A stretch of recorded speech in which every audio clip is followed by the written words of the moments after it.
AICC మెంబర్లు అందరూ రాహుల్ గాంధీ గారిని ఎన్నుకున్నాం. మీకేంటి అబ్జెక్షన్ ఏం లేదు. ఓటింగ్ జరిగిందా? ఇక్కడ అంతే కదా, ఓటింగ్ జరిగిందా? పార్టీ పెట్టింది ఎవరు? మళ్ళీ అదే అంటావు. టీఆర్ఎస్ పార్టీ అందుకే కుటుంబం నడుస్తుంది, అందుకే కుటుంబం అక్కడ అదే నడుస్తుంది. మళ్ళీ మీరు రెండు గాంధీ గారు స్థాపించిందని అన్నప్పుడు గాంధీ గారికి సంబంధించిన ఫ్యామిలీనే నడుస్తుంది కాదని అంటారా? పార్టీ అధ్యక్ష ఎన్నిక అనేది పార్టీలో ఉన్న ఏఐసిసి మెంబర్స్ అందరూ ఓటింగ్లో పాల్గొనగలే ఎలిజిబిలిటీ ఉన్న మెంబర్స్ అందరూ ఎన్నుకుంటే పార్టీ అధ్యక్షుడు అవుతాడు. ఇది మా పార్టీ సిస్టమ్. ఓకేనా? రాహుల్ గాంధీ గారైనా మల్లికార్జున్ ఖర్గే గారైనా ఆ ప్రొసీజర్లో నేను, ఇది సెల్ఫ్ డిక్లేర్ ఫ్యామిలీ రూల్ అంటే ఏదో ప్రైవేట్ కంపెనీ ఎలా కాదు, అలా చెప్పగలరు మీరు. ఇప్పుడు మీరు జస్టిఫై చేయాలి, మీరు ప్రజలకు కూడా మన వాళ్ళు జస్టిఫై చేసుకుంటారు. నేను అదే అంటున్నా, ఏఐసిసిలో ఉన్న మెంబర్లందరూ కూడా ఓటేస్తే రాహుల్ గాంధీ గారు అధ్యక్షులైనరు. పదవి ఎన్నికల్లో ఆ రిజల్ట్స్ చూసిన తర్వాత నేను నా పదవికి రాజీనామా చేస్తున్నాను, వారు తప్పుకున్నారు. అట్లాంటి రోజు ఏమన్నా ఉందా? ఇవాళ పార్టీ ఓడిపోయింది. 10 సీట్లు వచ్చినాడు కూడా కేసీఆర్ గారు పార్టీ వదిలిపోలేదు కదా. త్యాగం ఎక్కడ సిద్ధపడ్డాడు కాదు, ఎమ్మెల్యేలంతా ఆయనే కావాలని కోరుకుంటున్నారు. ఎమ్మెల్యే గాను వాళ్ళ పార్టీ మెంబర్స్ ఆయన ఉండమని కోరుకుంటున్నారు. వర్కింగ్ ప్రెసిడెంట్ కేసీఆర్ గారికి అయితే ఏం ఓటింగ్ జరగలేదు. ఏమన్నా జరిగితే మీ నోటీసులో ఉంటే చెప్పండి, ఒకవేళ మీరు ఆ రహస్య సమావేశంలో ఉంటే చెప్పండి. తెలియదు, బయటకైతే లేదు.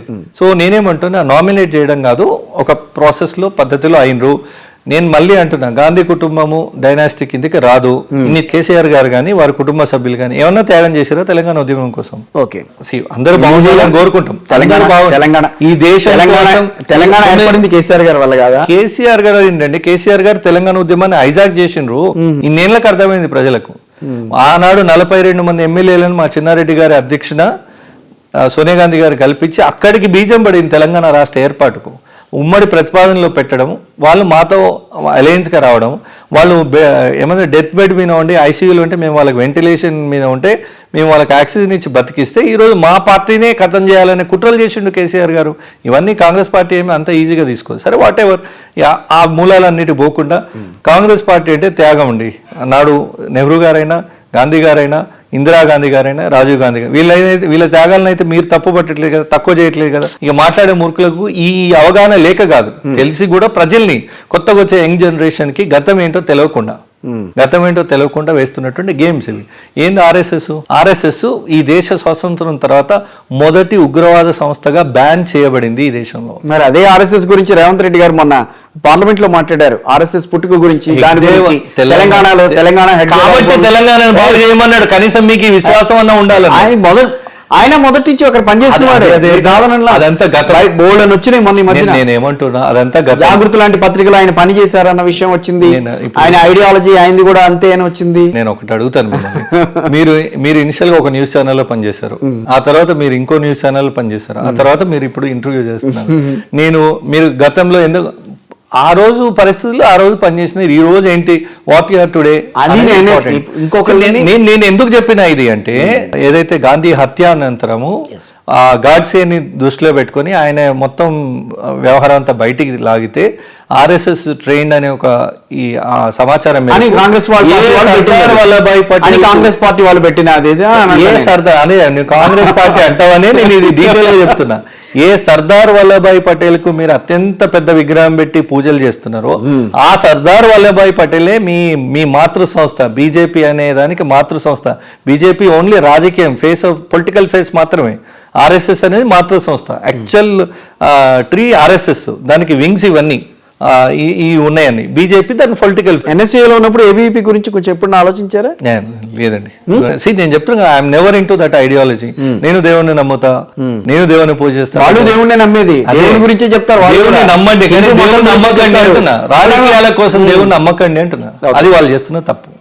దేవుని నమ్మడం తప్పలేదు కదా. తప్పలేదు. నేను ఇప్పుడు నా వెనకాల బుద్ధుడు ఉన్నాడు, అటు పక్కన కృష్ణుడు, ఇటు పక్కన వెంకటేశ్వర స్వామి ఉన్నాడు అంటే నేను దేవుని నమ్మకుండా ఇన్ని దేవుళ్ళని పెట్టుకుంటున్నా ఇంట్లోను? పెట్టుకోను కదా. దేవుని నమ్మండి కానీ రాజకీయాల కోసం దేవుణ్ణి చిల్లరగా అమ్మకండి. సరే సార్, మహేష్ గారు చాలా విషయాలు మాట్లాడుకుందాం. సో కొంచెం రాజకీయాలు పక్కన పెట్టేద్దాం కాసేపు. సో మ్యారేజ్ గురించి ఆలోచిస్తున్నారా? ఎమ్మెల్యే అయిన తర్వాత పెళ్లి చేస్తున్నాం ఆలోచిస్తుందా? అట్లా హార్డ్ అండ్ ఫాస్ట్ రూల్స్ ఏమి లేవండి. జస్ట్ అంతే ఈ అసలు రాజకీయాల్లో పడిపోయి personal life కొంత ఎంకామ్ చదివానన్నారు, ఆ తర్వాత డాక్టరేట్ చేశారు. Yeah. రాజకీయాల్లోకి వద్దామన్న ఆలోచన ఎందుకు వచ్చింది? ఎవరి ద్వారా లేదు.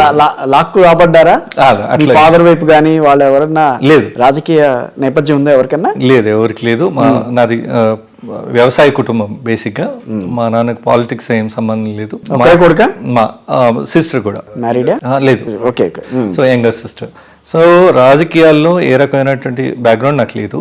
నేను వ్యవసాయ కుటుంబం నుంచి వచ్చాను. అమ్మ, నాన్న, చెల్లి, మాది ఫ్యామిలీ. నేను ఉస్మానియా యూనివర్సిటీకి రావడం ముందు నుంచి కొన్ని సామాజిక విషయాల్లో కొంత ముందు ఉండడం, ఎన్ఎస్ఎస్ కానీ కాలేజ్ ప్రోగ్రామ్స్ కానీ వీటి కొంచెం యాక్టివ్ రోల్ తీసుకోవటం, తెలంగాణ ఉద్యమం స్టార్ట్ అయిన తర్వాత నిజంగానే తెలంగాణకు అన్యాయం జరిగింది అని నేను నమ్మడం, తెలంగాణ ఉద్యమంలో భాగం కావటం, తెలంగాణ ఉద్యమంలో భాగమైనంతసేపు బాగానే ఉంది, కానీ ఫ్రంట్ రన్లో కొట్లాడుతున్నప్పుడు మనల్ని కంట్రోల్ చేయడానికి మన మీద కేసులు పెట్టడం, కేసులు పెట్టి జైలుకు పంపడం. ఎందుకు ఈ రాజకీయాలు అన్న మీ ఫాదర్? బాబు చాలా ఇనిషియల్గా చాలా అపోజ్ చేశారు. ఇప్పటికీ మా అమ్మగారు అంటే నాన్నగారు లేరు, 2017 సెప్టెంబర్లో వారు కాలం చేసిండ్రు.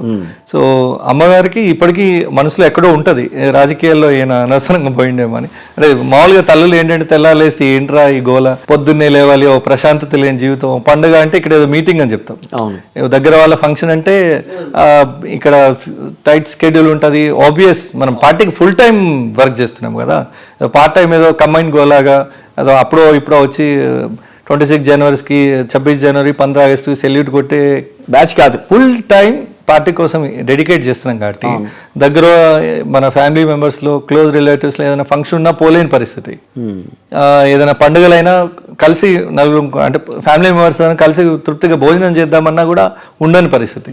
సో ఫుల్ టైం రాజకీయాలకు టైం ఇచ్చేసరికి మా అమ్మ అక్కడక్కడ ఇది ఉంటుంది, ఇది పోయి ఇది మ్యారేజ్ అయితే కానీ రారేమో. నేను వచ్చి నేను హైదరాబాద్ వచ్చింది, ఎంకామ్లో జాయిన్ అయింది కూడా సివిల్ సర్వీసెస్ కోసం. నేను చిన్నప్పుడే సివిల్ సర్వీస్ మా స్కూల్కు సుమిత్ర డాబ్రా గారు అని అప్పుడు మా కరీంనగర్ కలెక్టర్ ఉండేది, మా స్కూల్కి వచ్చింది. అప్పుడు క్విజ్ కాంపిటీషన్, ఎలక్యూషన్ కాంపిటీషన్ వీటిల్లో ప్రైజులు ఇస్తూ ఏమవుతావు అనే ఒక చర్చలో ఒక కలెక్టర్ అవుతే ఇలా మన నలుగురికి వాళ్ళు నలుగురు వచ్చి అప్లికేషన్లు ఇస్తే ఇది చూడండి అని స్థానికంగా ఉన్న ఆ రోజు ఎంఆర్ఓ గారికి ఇవ్వటం, వాళ్ళు పరిష్కారం కావటం, ఇవన్నీ చూస్తే ఓ నలుగురికి మంచి చేయాలంటే ఒక హోదాలు ఉండాలి మనం అని ఆ రోజు జనరేట్ అయిన థాట్. సో సివిల్ సర్వీసెస్ కోసం నేను హైదరాబాద్ వచ్చింది. ఆ తర్వాత సివిల్స్ ప్రిపేర్ అవుతూ ప్రిలిమ్స్ కంప్లీట్ చేసి మెయిన్స్ అటెంప్ట్ ఇచ్చే టైంలో అప్పుడు నన్ను తెలంగాణ ఉద్యమం కేసులలో లోపలేసినారు. రాజకీయాల్లో ఒక రకంగా తెలంగాణ ఉద్యమం కేసుల్లో నేను లోపలికి పోయిన తర్వాత 35 రోజులు జైల్లో ఉండాల్సి వచ్చింది. అప్పుడు అంటే చాలా కేసులు, దాదాపు 108, 109 కేసులు ఏదో పెట్టిండ్రు. అంటే ఉద్యమాన్ని కంట్రోల్ చేయడానికి కేసులు పెట్టి, నిజంగా మేము ఏదో క్రైమ్ చేస్తే కేసులు కాదు. తెలంగాణ ఉద్యమం కేసులు ఎట్లనో మీకు తెలుసు, ఉద్యమాన్ని అణచివేయడానికి చేసినటువంటి ప్రయత్నం కిరణ్ కుమార్ రెడ్డి గారి టైంలో చేసిన ప్రయత్నంలో నేను జైల్లో 35 రోజులు ఉన్నది turning point of my life. అంటే నేను అప్పటి వరకు సివిల్ సర్వెంట్ ఆస్పిరెంట్, సివిల్ సర్వీసెస్లోకి వెళ్ళాలి, ఐఏఎస్ గానో ఐపీఎస్ గానో మన దగ్గర ఇవి వచ్చిన అంటే మనకు సమస్య అని వచ్చిన వాళ్ళకి ఏదైనా మనం మేలు చేయాలి అనే దీంట్లో ఉన్న ఆలోచన కాస్త పాలిటిక్స్లో జైలు అనేది మీ టర్నింగ్ పాయింట్. ఎస్, 35 రోజుల జైలు జీవితం 100%. అంటే జైల్లో ఏమైనా ఇన్స్పిరేషన్ తగిలింది అక్కడ మీకు? ఇన్స్పిరేషన్ కాదు, నేను వాస్తవంగా జైల్లో నన్ను నేను మలుచుకోవడానికి, నన్ను నేను ఆవిష్కరించుకోవడానికి నాకు దొరికిన టైం అది. అక్కడ ఫ్రెండ్స్ ఉండరు, నేను చదివింది ఏంటి, పుస్తకాలు ఉండవు. కాదు, నేను చదివింది ఏంటి, యూనివర్సిటీలో చదువుకున్న వాడిని, ఎంకామ్ చేసిన వాడిని ఆ రోజు, అంతే కదా. అదే చివరికి వచ్చి జైల్లో పడేసారు, నన్ను తీసుకొచ్చి చదివేందుకు ఉపయోగం వచ్చింది అని చెప్పి రాజకీయాల్లోకి ఎందుకు వచ్చానా అన్న ఆలోచన వచ్చిందా? లేకపోతే అప్పుడు ఈ రాజకీయాల్లోనే మనం ఇదిగో నన్ను ఇట్లా జైల్లో పెడతారా, నేను రాజకీయం గురించి ఆలోచిస్తే అని చెప్పి దాని మీద కసి పెరిగిందా? తెలంగాణ ఉద్యమం వరకే పరిమితమై తర్వాత నేను సర్వీసెస్కి వెళ్ళిపోవాలనే ఆలోచనలో ఉన్నవాడిని ఆ రోజు వరకు కూడా. ఓకేనా, రాజకీయాల్లోకి రావాలన్న ఆ రోజు కూడా లేదు. సర్వీస్ రాజకీయాల్లో కాదు, తెలంగాణ ఉద్యమం, తెలంగాణకు అన్యాయం జరిగింది, తెలంగాణ ఉద్యమంలో మన పాత్ర ఉండాలి. ఇంత ఒక మలిదేశ ఉద్యమం అంటే విద్యార్థులే. కేసీఆర్ గారు ఖమ్మం జైల్లో జ్యూస్ తాగిన తర్వాత, పండ్ల రసం తాగిన తర్వాత, పండ్ల రసం కాదు కేసీఆర్, మా రక్తం దాగు, ఇంకా ఇంత దాకా వచ్చి తెలంగాణను తాకట్టు పెడుతున్నావు నువ్వు అని మేము అప్పుడు విద్యార్థులుగా అందరూ కూడా జాగ్గా ఏర్పడి ఉస్మానియా యూనివర్సిటీ నుంచి ఉవ్వెత్తున లేచింది ఉద్యమం కదా. సో ఆ ఉద్యమంలో నేను భాగస్వామ్యం కాబట్టి నాకు ఇమోషనల్ అటాచ్మెంట్ ఉంటుంది తెలంగాణతో. ఈ రోజు కూడా సో కాల్డ్ పొలిటీషియన్స్ కంటే మేము తెలంగాణ విషయంలో 4 మంచి విషయాలు చెప్పడానికి మాకు ఆ కన్సర్న్ ఉంది. ఎందుకంటే తెలంగాణ తల్లి పురిటి నొప్పులు పడుతున్నప్పుడు, తెలంగాణ రాష్ట్రం ఏర్పాటు అవుతున్నప్పుడు ఆ బాధ ఏందో స్వయంగా చూసిన వాళ్ళమే కదా మేము. లాఠీ దెబ్బలు తిన్నాం. మీరు వంశీచంద్ర రెడ్డి గారు కూడా ఉన్నట్టున్నారు. వారు అప్పటికి NSA అధ్యక్షుడిగా ఉన్నారు. సో ఈ రకంగా ఆ జైలుకు పోవడం వల్ల నన్ను నేను ఆవిష్కరించుకునే ఒక సమయం అది బేసిక్ గా. సర్వీసెస్,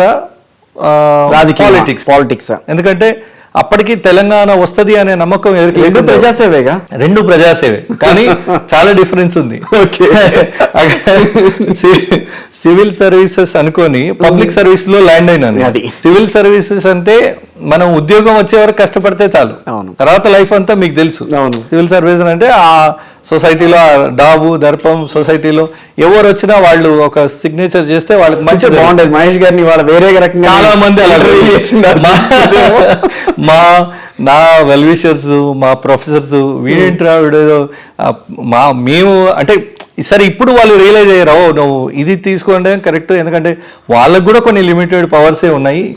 యాక్చువల్ డెమోక్రసీలో మనకున్న 4 అంగాల్లో లెజిస్లేటివ్, బ్యూరోక్రాటివ్, లా ఎన్ఫోర్స్మెంట్ చూస్తే అంటే జ్యుడిషియరీ చూస్తే, 4th ఎస్టేట్ మీ మీడియా, 4 pillars లో నేను ఆ 3rd పిల్లర్ దగ్గర నా ఎయిమ్ ఉండే, బట్ దాన్ని 4th పిల్లర్కి మార్చింది థ్యాంక్స్ టు పోలీస్ డిపార్ట్మెంట్. అంతే కదా, వాళ్ళు అరెస్ట్ జైలుకి పంపుకుంటే నేను ఆఫీసర్గా ఎక్కడో సెటిల్ అవ్వాలనుకున్నాను. సో సివిల్ సర్వీసెస్ నుంచి పబ్లిక్ సర్వీస్కి అట్లా రావాల్సి వచ్చింది. సో నేనేమనుకున్నా అంటే ఇక్కడితో ఆగడం ఏంటంటే టు ఏ పాయింట్, అంటే అక్కడ జైల్లో కూడా కొంతమంది ఒక స్టూడెంట్ని తెలంగాణ ఉద్యమ కేసులో అరెస్ట్ చేసి తీసుకొచ్చినారు. నాకు అక్కడ ఫుడ్ ఆ వాతావరణం పడలేదు యాక్చువల్గా. ఫస్ట్ 1-2 days నేను కొంచెం ఫాస్టింగ్ లాగానే ఉన్నా, కొంచెం మొండిగా ఉండేవాడిని. ఇప్పటికీ అదే జిద్దు అనుకోండి, బట్ అప్పుడు ఇంకా ఇదిగా ఉండేది. ఎంత జస్ట్ ఏజ్ ఆఫ్ 24, అంతేగా మరి 24 కూడా కాదు, 23 years 23 మీరు కాంగ్రెస్ 2012 లో నన్ను అరెస్ట్ చేసి పంపించింది.